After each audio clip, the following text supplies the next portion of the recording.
আসসালামু আলাইকুম এভরিওয়ান। আপনারা সবাই জানেন যে গতকালকে আমি আমার ফেসবুক পেজের একটা শর্ট ভিডিওতে একটা চ্যালেঞ্জ দিয়েছিলাম আপনাদের জন্য, যেখানে আমি বলছিলাম যে ওই ভিডিওতে যদি আপনারা 10,000 কমেন্ট করতে পারেন তাইলে 10,000 কমেন্ট হওয়ার সাথে সাথে আমি আইফোন 15 প্রো ম্যাক্স কিনতে যাবো। আর আপনারা কি করলেন, মাত্র 1 ঘন্টার ভিতর 10,000 কমেন্ট ডান করে দিয়েছেন। তো আপনারা যেহেতু আমার দেওয়া চ্যালেঞ্জটা কমপ্লিট করছেন, তো আমার তো এখন আমার কথা রাখতে হইব। আর আমি ওমর একবার যদি কাউরে জবান দেই, ওই জবানের খিলাফ কখনোই করি না। তো বাইক টেক রেডি করে আমি আর আমার এক বড় ভাই বাইরে পড়লাম। এখন আমরা যেতেছিল বসুন্ধরা ফোন কিনতে। ভাই আমার কাছে একদমই টাকা ছিল না, আমি কিছু টাকা ধার করি আর আমার আগের ফোনটা ছিল, ওই ফোনটা এক্সচেঞ্জ করে আজকে আমরা 15 প্রো ম্যাক্স নিয়ে আসবো। আমি জানি যে আপনারা অনেক এক্সাইটেড, আর সেম ভাবে আমিও এক্সাইটেড। তো চলেন কথাবার্তা না বাড়াইয়া তাড়াতাড়ি যাওয়া যাক বসুন্ধরার দিকে।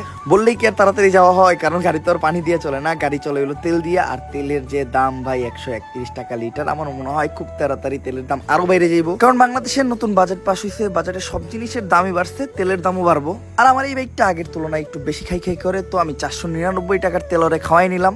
এরপর আর কোনো জায়গায় না দাঁড়িয়ে ডিরেক্ট চলে আসলাম বসুন্ধরা সিটি কমপ্লেক্সে, আমার বাইকটারে পার্কিং করে নিলাম আর চলে গেলাম বসুন্ধরা সিটি কমপ্লেক্সের বেসমেন্ট অনে। আগে যেখানে ছিল হইলো পার্কিং, এখন সেই জায়গায় মোবাইলের দোকান। সব মোবাইলের দোকান কিন্তু এই জায়গায় পাইবেন, বলতে পারেন এটা মোবাইলের জাদুঘর। শুধু মোবাইল না ভাই, এই জায়গায় আপনারা সব অ্যাক্সেসরিজ পাইবেন, লাইক ক্যামেরা, মাইক্রোফোন, এভরিথিং। আর যেহেতু বসুন্ধরাতে আমার পরিচিত ভাই ব্রাদার ছিল, তো আমি তার কাছে যাই আর ও আমার একটা ইউজ ফোন দেখায়। আর আমি কনফিউশনে পড়ে গেছিলাম যে ইউজ 15 প্রো ম্যাক্স কিনুম নাকি একেবারে নতুন 15 প্রো ম্যাক্সই কিনুম, যার জন্য আমি বারবার টস করতেছিলাম। যদিও ইউজ ফোনটা মাত্র কয়েকদিন ইউজ হয়েছে, কন্ডিশন অনেক জোস আর প্রাইসটাও অনেকটা কম, তারপরও টস করে ঠিক করি যে আমরা নতুন ফোনই নিমু। তারপরও আমার কনফিউশন যাইতেছিল না, আমি বারবার টস করতেছিলাম, মানি ব্যাগ থেকে নতুন নতুন পয়সা বাই করে তারপরে টস করতেছিলাম। আসলে নতুন ফোন কেনার টাইমে বা কোনো কিছু কেনার টাইমে সবসময় আমার সাথে এটা হয়। এটা কার কার সাথে হয় আমার অবশ্যই কমেন্ট করে জানাবেন। তো অনেক বিশাল একটা সময় চিন্তা ভাবনার পরে ফাইনালি আমি নিয়ে নিলাম আমার ফোনটা। তো এখন স্টিকার ওপেন করার টাইম, আর স্টিকার ওপেন করতে যে কি খুশি লাগে ভাই বইলা বুঝাইতে পারবো না। তো চলেন স্টিকার ওপেনিং এর শেষ, প্যাকেটও খুইলা ফেললাম। আর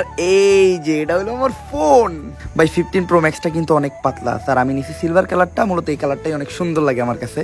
আর এটা একটা স্ট্যান্ডার্ড কালার, আর আমার R15 এম আছে, এম এর সাথেও মিলবো এটা। আর আইফোন একটা অভদ্র কোম্পানি, যার জন্য ওরা ফোনের সাথে চার্জার দেয় না, শুধু একটা কেবল ধরাই দেয়। আর এখন সময় হলো ফোনালারে টাকাটা বুঝিয়ে দেওয়ার, তো টাকাটা বুঝিয়ে দিলাম। আপনারা ভাইবেন না মাত্র এই কটা টাকাই দিছি, আসলে বাদ বাকি টাকাটা ওনারা ব্যাংক পেমেন্ট করছি আমি। ভাই কইেন না, দুঃখের কথা আমার অনেকগুলো টাকা মাত্র 5 মিনিটে লুইটা নিল। তো একদিকে যেমন নতুন ফোন কেনার খুশি লাগতেছিল, অন্যদিকে বুকটাও ফাটতেছিল। বাইরে ভাই এই টাকাগুলো এত স্পিডে গুনতাছিল, ঘষা লাগতেছিল টাকায় টাকায়, বাট স্যাপ করে উঠতেছিল আমার অন্তরের ভিতরে। আমার কতদিন হয়ে কামানো টাকা মাত্র কয়েকটা সেকেন্ডে লুইটা নিল। আর পেমেন্ট ক্লিয়ার করার পর আমার ব্যাক কভার, গ্লাস প্রোটেক্টর, দেন ক্যামেরা প্রোটেক্টর এগুলো লাগাই দিল। এগুলো ফ্রিতে দিছিল, তো তার জন্য আমার একটু খুশি খুশি লাগতেছিল আর কি। আর ফোন কিনতে কিনতে রাত 11টার মতো বাইজে যায়। তো তাড়াতাড়ি করে আমরা বসুন্ধরা সিটি কমপ্লেক্স থেকে বাইরে পড়লাম, কারণ এখন এটা অফ করে দিব। আর বাইরে আমার কিছু সাবস্ক্রাইবারদের সাথেও আমি দেখা করে নিলাম। আর এই দেখেন ভিডিও করতেছিলাম কি সুন্দর কাক্কু মাঝখান দিয়ে গেল। তারপরে হুন্ডাটা বাইক করে পাইলাম একটু রাস্তা ফাঁকা, আর দিলাম একটা টান, যত তাড়াতাড়ি পারলাম টানলাম, টাইনা টুইনা চলে গেলাম হইলো গাবতলি। আর যেহেতু সামনে কুরবানি ঈদ, তো বাংলাদেশের সবচেয়ে বড় হাট গাবতলির হাটের আগে লাগছিল হলো জাম। এমন জাম ভাই, গাড়ি ঘোড়া একদম নড়েই না। গাড়ি না নড়লে কি, আমরা তো বাইকার, চিপা চাপা দিয়া বিদলে বুঝলে কোন রকম আগে যাই, বাট শেষ রক্ষাটাও হয় না। জামের পরিমাণ অনেক বেশি বাইরা যায়, আর ওই জায়গায় আমাদের 2 থেকে 3 ঘন্টা নষ্ট হয়। আর জাম ছাড়তে ছাড়তে রাত বেজে যায় 2টা। আর ওই টাইমে আমার একটা ফ্রেন্ডের সাথে দেখা হয়, ও কয় নতুন মোবাইল কিনছো, এখন ট্রিট দিতে হইব, তোরেও আমাদের সাথে করে নিয়ে নেই। আর সময় হয়ে গেছে আজকের ব্লগটা শেষ করার। যদি এরকম আরো ব্লগ চান, অবশ্যই লাইক কমেন্ট শেয়ার আর ফলো দিয়া আমাদের পাশে থাকতে হইব। এরকম ব্লগ কিন্তু নেক্সটে আরো আসবো, তো পেজটা এখনই ফলো করে দেন। আল্লাহ হাফেজ এন্ড টাটা।